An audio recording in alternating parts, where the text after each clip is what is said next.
Looking up lore for the lore corner, singing a song while Josh catches up. Here we go. I think I've got it. Contact. Here we go. Here's the final one. Just want to make sure there's nothing else in here. So, when we do the interference quest line, of course, you get one of 3 missions when you load into it when you're in the cradle, and it always ends with you killing the Shrieker. This week was the final week. This is the first week you can complete the 15th and final mission of interference. And if you skipped all of them, have no fear. You can actually jump in and do this one and just listen to Eris talk for like 7 minutes afterwards and get everything associated with it, get your triumphs done, etc. When you fight the Shrieker in this one, though, you get teleported to the Ascendant Realm, and you hear the voice of Nokris again. But this time your ghost openly acknowledges, oh crap, that's Nokris. That's Nokris talking. You are teleported to a different area that you've never been to before, inside Savathun's court, as we've come to call it, the court of Savathun. As you start walking along the pathway, and you start jumping along, you get to a corridor that looks very similar to the hallway that led into the Court of Oryx event in The Taken King. Ooh. The statues are all there. It is where you literally enter the raid, and it is where you did the Court of Oryx as well. Mm-hmm. You jump down, and it is the exact same arena as the Court of Oryx, with a few floating rocks around there that you have to do a little bit of jumping to get to some of the crystals you get to shatter. It's very much the Nokris fight from the Strike combined with some Court of Oryx mechanics. You have Knights that'll spawn, you have Ogres that'll spawn, you have Wizards that'll spawn, just like they did there, and you have to destroy his crystals again. It is a really, really cool mission. We hear Savathun referred to as the Taken Queen for the very first time, confirming she does have control over the Taken. She now has the power to take. It ends like Nokris is beckoning us to join them, like basically begging for us to come join them, and we respond by just murdering him, like flat out just destroying this guy, ending his entire existence. It is confirmed that he is the one who he is the thing that interference is referring to. He has been blocking our communication with the pyramids and with the Traveler. It is not just Savathun. He has been a very big part of this as well. And the final contact. So the final piece of lore that we get. This is Eris writing this. And then we'll read this, and then we're going to discuss the second part of this mission. There's a little bit after you beat Nokris. At last, another substantive message. The enemy's influence in our system may be more extensive than we realize. You must look for signs of its effect. Errors or crashes in Vex constructs, eruptions of empowered or self-destructive hive sorcery, newly created scorn, revels and expeditions by the worshippers of the narcissist emperor.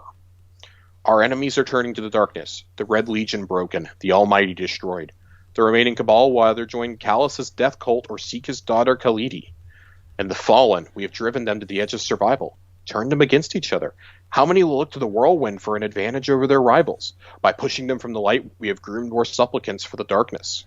We are in an arms race. If we do not learn to use our greater enemy's power, our lesser enemies surely will. I confronted Inina about the strange ghost. It was not her, she protested. I asked her why she had been so generous to me, so eager to please. She confessed she had come on behalf of her fire team, guardians who are champions in the Drifter's strange games. They wish to learn the ways of the darkness itself, to descend into the underworld, like ancient Inanna, and return. They want what I have learned here. How easily they might be corrupted, and yet it thrills me to know I would not be alone in my work. I sent her away. I fear the Witch Queen's spies.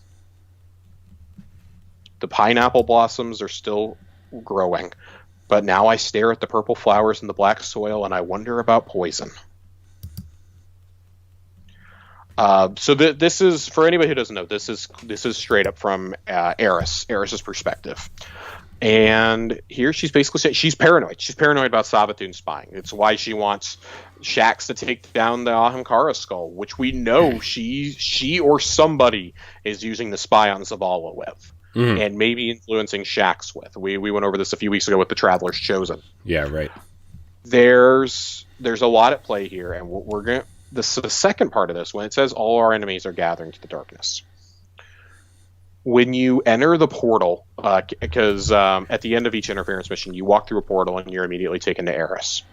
She sends a portal. She says, "Stay there. I am coming for you." A portal is summoned, or a portal is not summoned. You are suddenly taken away, and you find yourself inside of a pyramid ship with ghosts possessed again.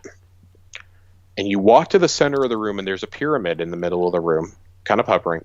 And as you look around, there's 4 races around the pyramid. There's the Fallen, there's the Hive, there's the Cabal, and then there's the Guardians. The Guardians and the Fallen are directly across from one another. Curiously, the Vex are missing. And I feel like the Vex don't have a stake in this. I almost wonder, we're going to speculate here for a second, I almost wonder if the Vex will eventually be used as a weapon against the greater darkness. The Hive and the Taken are essentially of the darkness. Mm-hmm. The Cabal remains to be seen. We know that a faction of the Fallen will fall to the darkness with Aramis, and the rest will be led by Mithrax. I wonder, because like the Vex always try to, they always try to, I wonder if they're going to try to use us to help them defeat the darkness, because it's not part of their plan and they need to destroy all the things in their path that prevent them from doing what they want to do. Yeah, I'm curious. I don't know what they're going to do here. I do think the Vex are going to take a bit of a back seat in this expansion. Maybe not too much, because there is a Pyramidion on Europa. The Vex are there in pretty heavy numbers. I suspect 3 enemy races will be there. It'll be the Vex, it'll be the Fallen, and probably the Taken as well. But I do wonder if the Vex will be part of the ongoing storyline for this season, or for this year, leading into next year. Especially with the Vault coming back. Mm-hmm. I suspect that the Fallen or the Vex may have a bigger role to play than I'm currently giving them credit for. Mm-hmm. But while we're discussing all this, Eris gets us out of there, confirms it was Nokris, but says, we've dealt a huge Savathun, but her reach is clearly farther in this system than we expected. She's influencing a lot more than just the events on Io. So we're going to go to the lore that was dropped today. Titled before we get there, do you think Savathun, you think she's on the Dreadnought now? I would be shocked if she wasn't. I think that is just something that's easy to do, to bring back the Dreadnought next year. Mm-hmm. For the record, I do think that we're going to get 1 new zone and 1 reprised zone each year, mm-hmm. With each major expansion. And there's always the ability to unvault stuff in the middle of the year. Them saying that the Vault and certain strikes are going to come back the first half of next year sets a new precedent of anything can be unvaulted anytime they want it, mm-hmm. especially with these next-gen consoles and with cloud delivery coming. Right. But I would say it's a virtual guarantee that we're going to go back to the Dreadnought. The imagery is all there right now in this mission, and there's been constant references to the strike where you fight the Dark Blade. Oh yeah. In the Dark Cell. Yeah, there's constant references to that one, and to the Dreadnought in general. So yeah, I would say it has to come back. Yeah. But the one posted today, it says they're not coming. I love these extensive lore pieces they put up on the on Bungie.net. We're going to read through a lot of this because so much of this is really important. Yeah, it's not really that long either. No, it's not. We're going to go ahead and read this, and then we've both read it. We're going to read through this and discuss it together. Those words have finality when said aloud. An indirect farewell. Zavala can't quite see Ikora's expression in the muted reflection from his office window, but he can hear the disappointment in her voice. Beyond the glass, the city seems agnostic to the tempest of emotions. Ships soar through the night sky, lights glitter across the dark. The traveler looms silently. I know, is Zavala's belated reply. He watches as Ikora's reflection reaches towards him, but he's still surprised when he feels the weight of her hand against his shoulder. I want to commend them for his bravery, he says, confiding in her, but I'd prefer they be here to berate them for their foolishness. Ikora wordlessly squeezes Zavala's shoulder in response before standing beside him at the window. I remember when you and I felt invincible, when our ghosts felt invincible, when we could lay the foundation for the future with our bare hands. But now it's different. The list of names to memorialize gets longer by the day, she says, watching debris slowly orbit the traveler. We've said goodbye to too many friends over the years. And who is left to join us now? Rasputin? To think I welcomed him in, Zavala says, turning his back to the window and the traveler, only to find that he betrayed the Iron Lords all those years ago. He looks across the datapads on his desk, jaw clenching. Are we that desperate that we're willing to accept mass murderers? He settles into his chair with a heavy sigh, lifting a hand to his forehead, eyes shut. Zavala. Ikora's voice is stern but tempered with concern as she follows him to his desk, her fingers curled across her palms. Stronger together, remember? We aren't abandoning anyone now. The slight quaver in her voice belays her confidence. Most people wouldn't notice, but Zavala has known her for over a century. When their eyes meet, she sees an unvoiced burden on his face that would appear to anyone else as a merely stoic and unflinching expression. She sits on the corner of his desk, hands folded in her lap. You know they'd all be lost without you, she affirms. He doesn't answer, but she can tell he agrees. I would be lost without you. When Zavala starts to counter her argument, she continues over him, unrelenting. Out there, thousands of people look to us as a sign of hope. We need that. Everyone does. It feels like I'm lying to them, to everyone, Zavala interrupts. The darkness is here. We are facing the end of all things, and He closes his eyes. I feel helpless. Ikora shakes her head and gives Zavala's shoulder another squeeze. Maybe we are. It seems a poor thing to say at first, but she continues. Even so, helpless doesn't mean hopeless. We forget that sometimes. Instead of embracing our faith in moments like this, we often turn against it out of fear and doubt. When I found my faith diminished, I exiled myself to Io. I questioned everything, including the Traveler. She levels a knowing look at Zavala, who also recalls how that chapter of their lives ended. What has the Traveler ever done for us? Zavala exclaims, his words strained through gritted teeth as he slaps his palm against his desk. Ikora gently lifts her hand from his shoulder and searches her old friend's face. She understands the pain behind his words and recognizes the wave of anger in his eyes as it recedes. She rises from the corner of his desk, walking back to the window. I'm sorry, Zavala mumbles after the fact. It's all right, Ikora replies, gazing up at the Traveler hanging weightlessly over the city, illuminated by its light. If nothing else, the Traveler did one thing by us. It takes a moment for Zavala to respond to her candor. And what was that, he asks, rising from his chair. Ikora watches Zavala's reflection in the glass, little more than a dim silhouette with glowing eyes. She smiles softly, and he can see a moment of peace and relief in her expression, a moment of faith and a moment of truth. It brought us together. Man, this is kind of the end of a year-long saga that we've had. Really, kind of the culmination of Zavala's entire Destiny 2 arc, I feel, in this one lore tab. Mm-hmm. We've seen Zavala wrestle with his faith in the Traveler for years now, and his faith in their mission, his determination to protect the city. I do think Zavala will be the one in the Vanguard, in the tower, to embrace the darkness ultimately. Because he feels betrayed by the Traveler, and I mean, rightfully so. Like, plus, I feel like he has his responsibility to protect humanity outweighs his faith in the Traveler at this point. Exactly. Especially with the speaker gone, Cade's gone. You know, too many things are happening that are kind of out of his control, and I feel like that he just wants he wants to be humanity's hope, and he will do whatever it takes to protect them. Yes. And even if it means, embracing the darkness and betraying the Traveler at this point. I do genuinely wonder what Zavala's arc for this next year is going to be, and Ikora's as well. Ikora, in a way, she's been primed for a while to take over as the next speaker.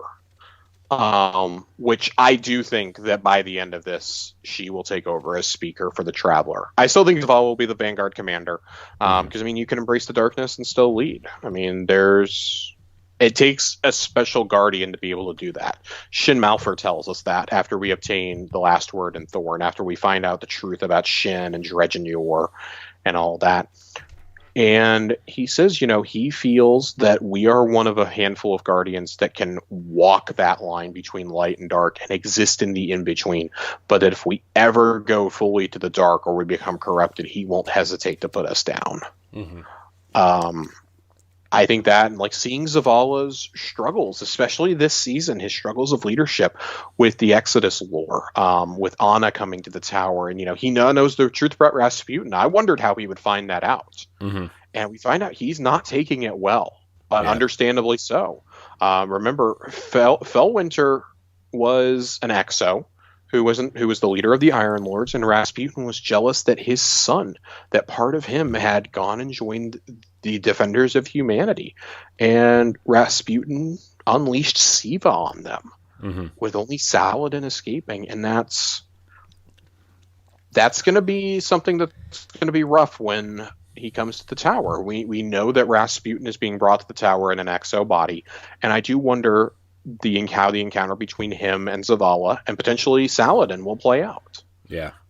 There's a lot of implications in this, and I think it really sets up that at the core of Beyond Light is going to be a struggle between the ideals of Zavala, where he's willing to do whatever he has to for humanity, and Ikora, who is just steadfastly believes in the Traveler and its mission, Mm-hmm. and what the Traveler stands for. And that our Guardian gets to make a choice eventually. Yeah. What do you believe? I wonder if this is where, I mean, not it's. I wonder if it's going to be similar to the faction war stuff, where like once we see their arcs kind of conclude, and you do make that choice. Maybe you have the maybe you join Ikora's Traveler faction, and you join Zavala's Humanity faction or whatever. You know what I mean? Like I feel like maybe this is Yeah, where that comes back into play at some for point. sure. I think the Drifter choice also, whether you side Yeah. with the Drifter or not, I think that this might, after 2 years, it might finally be relevant. Yeah. So I am curious to see what happens with a lot of this, but I think more than anything, this is intriguing. This is really bridging the gap between this season and Beyond Light, because this is immediately post Exodus. This is in the days leading into Beyond Light. Mm-hmm. By now, scout teams have already been deployed out there. We're beckoned in the final interference mission to come to Europa and discover what's buried beneath the ice. The darkness literally begs us to come. It's like, come and discover the ancient power on Europa. Yeah. And basically asks us to wield it. And it's very clear that the darkness is going to reveal itself to anybody it deems worthy of its power. Mm-hmm. Be it Guardians, be it Fallen. I guarantee you we'll see some Cabal that'll have it at some point in the next year or two.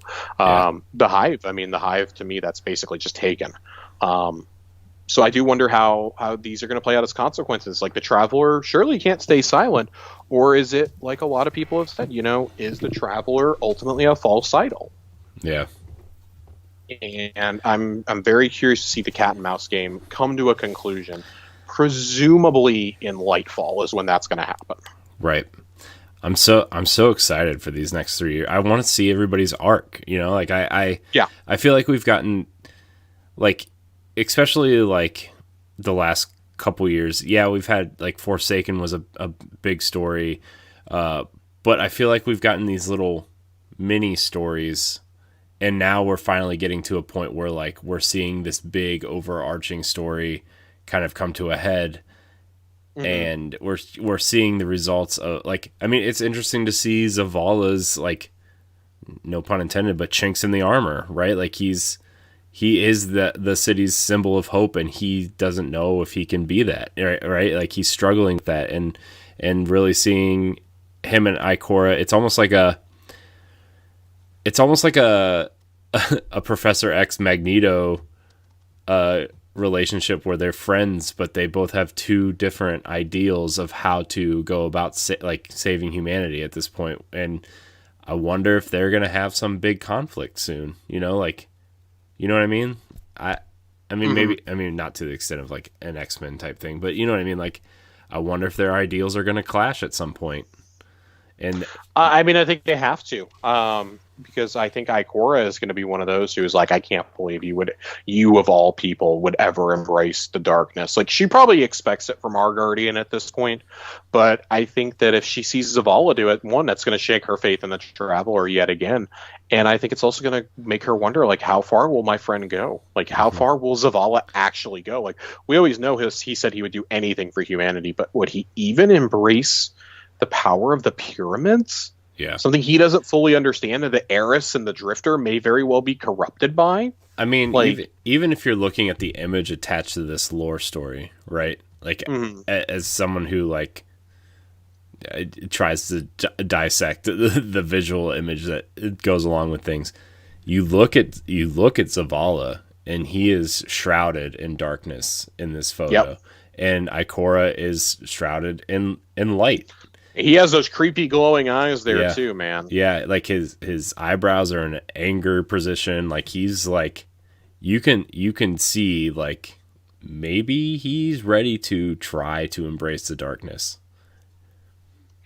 I think he literally will try anything to save humanity at this point. Yeah, yeah. And I don't really want to keep. I feel like we're almost at that point where we're talking in circles about this. But like, We definitely are. yeah, I like the visual aid that's with this. It's in the video version. If you're watching the video, you can see it. It's been here the whole time. It's just a really cool image of Zavala in the darkness, and like it might tell a different story than what people might be expecting.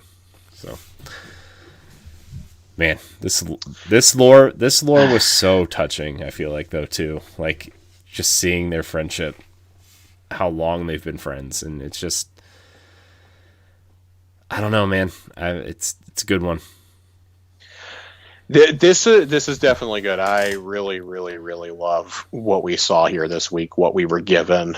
Um, and I would expect a few more of these to be dropped between now and the time that Beyond Light comes out. Hmm. Originally, I was going to save each of these as they dropped and just discuss them at the end, but they're simply too consequential for us to just let sit there. Yeah.